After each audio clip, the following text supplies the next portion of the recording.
আসসালামু আলাইকুম ওয়া রাহমাতুল্লাহি ওয়া বারাকাতুহু। আলহামদুলিল্লাহি রাব্বিল আলামিন ওয়াসসালাতু ওয়াসসালামু আলা সাইয়্যিদিল মুরসালিন ওয়া আলা আলিহি ওয়া আসহাবিহি আজমাইন। আম্মা বা'দ। দূরের ও কাছের, দেশের ও প্রবাসের যে ভাইরা যেখান থেকে আজকের এই কোরবানির উপরে আলোচনা শুনছেন, সবাইকে আন্তরিক মোবারকবাদ জানাচ্ছি।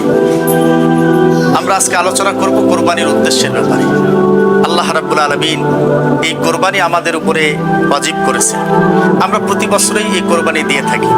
এই কোরবানির ব্যাপারে, কোরবানির ইতিহাস যদি আমরা খুঁজতে যাই, তাহলে আল্লাহ তাআলা কোরআন শরীফের ভিতরে হযরত আদম আলাইহিস সালামকে সৃষ্টির পরেই এই কোরবানির সৃষ্টি হয়েছে। আল্লাহ তাআলা বলেছেন ওয়াতলু আলাইহিম নাবা।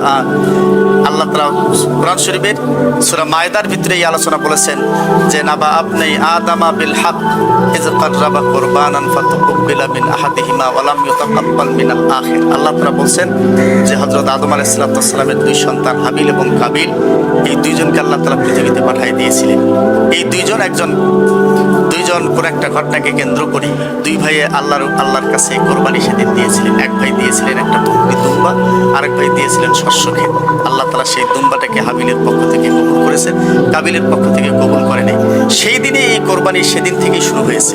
এই যে কাররাবা কুরবানান ফাতুকবিলা মিন আহাদিহিমা, আল্লাহ একজনের কোরবানিকে কবুল করেছে। হযরত আদম আলাইহিস সালামের পর থেকেই এর কোরবানি চালু হয়েছে। কোরবানির মূল উদ্দেশ্য হযরত ইব্রাহিম আলাইহিস সালাম পশু কোরবানি দেন নাই, বরং প্রথম তার নিজেকে আল্লাহ তাআলা কোরবানি চেয়েছেন।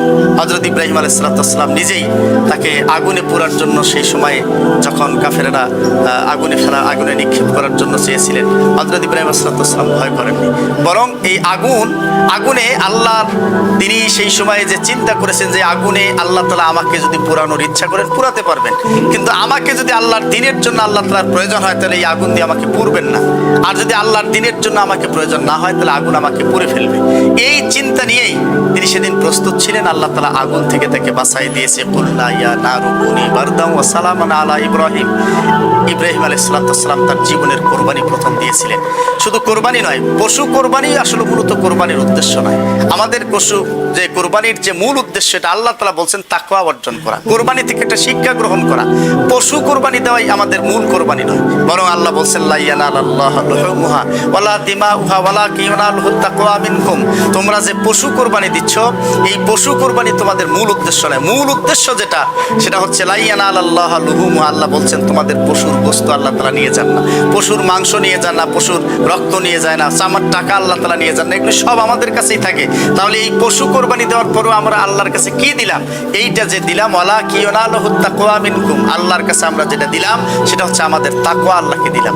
তার মানে এই কোরবানি থেকে আমার ভিতরের পশুত্বকে আমি দূর করতে পারলাম কিনা। বিশেষ করে সেই দিন যেভাবে আল্লাহর রেজামান্দির জন্য, আল্লাহ তাআলার সন্তুষ্ট অর্জনের জন্য হযরত ইব্রাহিম আলাইহিস সালাম আপন সন্তানকে যেভাবে কোরবানি করেছিলেন, আমার সেই মানসিকতা তৈরি হতে হবে কোরবানির পশুকে সামনে রেখে, যে আমার দিনের জন্য যদি আমার এভাবে রক্তের প্রয়োজন হয়, আমার সন্তানের রক্তের প্রয়োজন হয়, আমি দিতে রাজি থাকবো। এই পশুকে যেভাবে কোরবানি করে রক্তাক্ত করেছি আল্লাহর দিনের জন্য, আল্লাহর সন্তুষ্টির জন্য, আমার জীবন, আমার রক্ত, আমার সন্তানের জীবন, আমার সন্তানের রক্ত, এগুলি সব কিছুকে যদি উজাড় করে দিতে হয় তারপর আমি রাজি থাকবো। এটা হচ্ছে কোরবানির মূল উদ্দেশ্য, মূল শিক্ষা। সম্মানিত আজকের দর্শক শ্রোতা ভাইরা, আমরা যেটা আজকে কোরবানি দিচ্ছি, কোরবানির উদ্দেশ্য হচ্ছে গোশত খাওয়া, কোরবানির উদ্দেশ্য হচ্ছে মাংস খাওয়া। শুধুমাত্র নিরেট গোশত খাওয়ার উদ্দেশ্যে, মাংস খাওয়ার উদ্দেশ্যে, নাম যশ অর্জনের উদ্দেশ্যে যদি কেউ কোরবানি দেয়, তার কোরবানি আল্লাহ তাআলা গ্রহণ করবেন না। কোরবানি থেকে মূল তাকওয়াটা আমাদের অর্জন করতে হবে। হযরত ইব্রাহিম আপন সন্তানকে যেভাবে কোরবানি দিয়ে আল্লাহর সন্তুষ্টি অর্জন করেছিলেন, আজকে হযরত ইব্রাহিমের সেই উদ্দেশ্যকে, সেই হযরত ইব্রাহিমের মানসিকতাকে এখনো আমাদের মাঝে ধারণ করতে হবে, তাহলেই একমাত্র কোরবানি আমাদের হবে। সম্মানিত ভাইরা, এই কোরবানির ব্যাপারে আল্লাহ তাআলা বলেছেন ইন্নাল্লাহা আশতারা মিনাল মুমিনিনা আনফুসাহুম ওয়া আমওয়ালাহুম বিআন্না লাহুমুল জান্নাহ। মুমিনরা তো তাদের জানমাল সবকিছু একমাত্র আল্লাহর কাছে বিক্রি করে কোরবানি করে দেয়। এটা একমাত্র আমাদের উদ্দেশ্য হতে হবে। আসুন, আজকের এই সমাজে কোরবানি শুধুমাত্র গোশত খাওয়ার জন্য নয়, কোরবানি শুধুমাত্র নাম যশের জন্য নয়, কোরবানি সামাজিকতার একটা রেওয়াজের জন্য নয়, বরং কোরবানিটা আমরা দেব, কোরবানি থেকে আসল উদ্দেশ্য অর্জন করব। কোরবানি থেকে হযরত ইব্রাহিমের এই শিক্ষা আমরা গ্রহণ করব, আমাদের নিজেদেরকে আল্লাহর দ্বীনের জন্য প্রস্তুত করে ফেলব। মনের ভিতরে আল্লাহ বিরোধী যে পশুত্ব আছে, এই পশুত্বকে আমরা কোরবানি করব, তাহলে আসল কোরবানি আমাদের হাসিল হবে। আল্লাহ তাআলা এই কোরবানি আমাদেরকে সুযোগ কোরবানি করার, এই কোরবানির থেকে এই উদ্দেশ্য হাসিল করার, এই মানসিকতা তৈরি করার, দিনের জন্য এই প্রচেষ্টা আল্লাহ যেন আমাদেরকে কবুল করেন। আল্লাহ তাআলা আমাদের সবাইকে সবার কোরবানিগুলি কবুল করুক। ওয়া আখির দাওয়ানা আলহামদুলিল্লাহ।